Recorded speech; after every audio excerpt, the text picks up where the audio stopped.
देश की दो सबसे बड़ी टेलीकॉम कंपनियां रिलायंस जियो और एयरटेल की मुश्किलें बढ़ने वाली है। रिचार्ज प्लान महंगे करने के बाद अब जल्द ही इनका सफाया हो सकता है। 4G इंटरनेट के लिए अब लोग दूसरे विकल्प अपना सकते हैं। दरअसल बीते दिनों जियो और एयरटेल द्वारा रिचार्ज प्लान महंगे किए जाने के बाद लोग दूसरे विकल्प की तलाश कर रहे हैं। एक बार फिर से लोग सरकारी टेलीकॉम कंपनी BSNL की तरफ रुख कर रहे हैं। हाल के दिनों में BSNL ने अपनी 4G इंटरनेट की सुविधा बाजार में लॉन्च कर दी, लेकिन BSNL के साथ अक्सर ये दिक्कत रहती है कि इसकी इंटरनेट सर्विस बहुत स्लो है। लेकिन अब लोगों को इस परेशानी से भी जल्द ही निजात मिलने वाला है, क्योंकि रतन टाटा की कंपनी टाटा कंसल्टेंसी सर्विसेज और BSNL मिलकर देश भर के गांव-गांव तक तेज गति वाली इंटरनेट सुविधा पहुंचाने का काम करेंगे। सरकारी कंपनी BSNL को टाटा की कंपनी से बहुत बड़ी मदद मिलने वाली है। बीते दिनों TCS और BSNL के बीच 15,000 करोड़ रुपए का सौदा भी हुआ है। दोनों मिलकर देश भर के 1000 गांवों में 4G इंटरनेट सर्विस की शुरुआत करेंगे।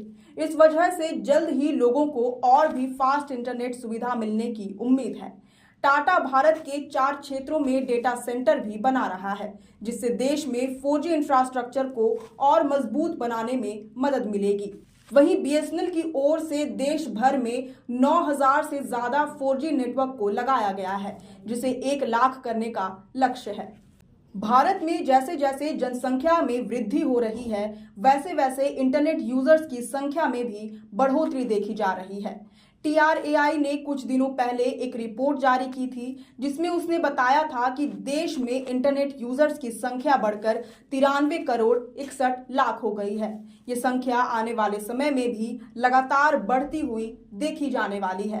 देश में इंटरनेट यूजर्स की बढ़ती संख्या के कारण टेलीकॉम कंपनियों के व्यापार में वृद्धि देखने को मिल रहा है।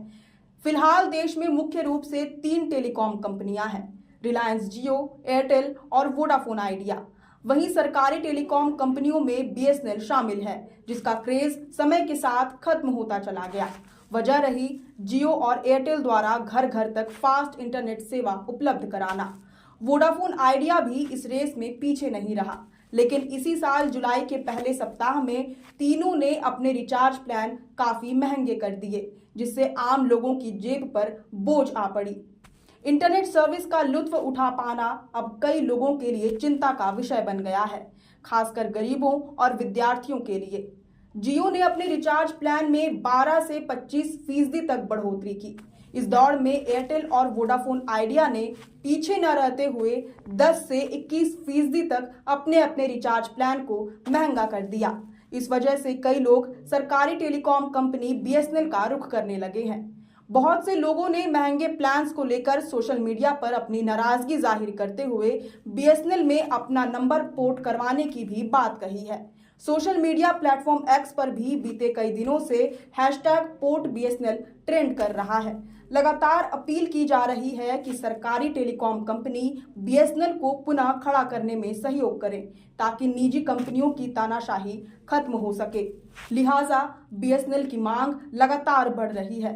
हर रोज हजारों निजी टेलीकॉम कंपनियों के ग्राहक अपना नंबर BSNL में पोर्ट करते देखे जा रहे हैं। ये स्थिति झारखंड की भी है। हाल ही में BSNL के अधिकारियों द्वारा ऐसी जानकारी प्रदान की गई है कि देश में रोजाना BSNL के ग्राहकों में 8 से 10 हजार की वृद्धि हो रही है। इनमें से कुछ नए ग्राहक हैं, तो वहीं कुछ ऐसे ग्राहक भी हैं जो अपना सिम पोर्ट कराकर BSNL को चुन रहे हैं। BSNL में बढ़ते हुए ग्राहकों से ऐसा प्रतीत होता है कि आने वाले समय में BSNL एक बार फिर टेलीकॉम इंडस्ट्री में अपनी पकड़ मजबूत करने वाली है। अगर ऐसा होता है तो जियो, एयरटेल और वोडाफोन को कड़ी टक्कर मिल सकती है। इनकी अस्तित्व पर खतरा भी मंडरा सकता है।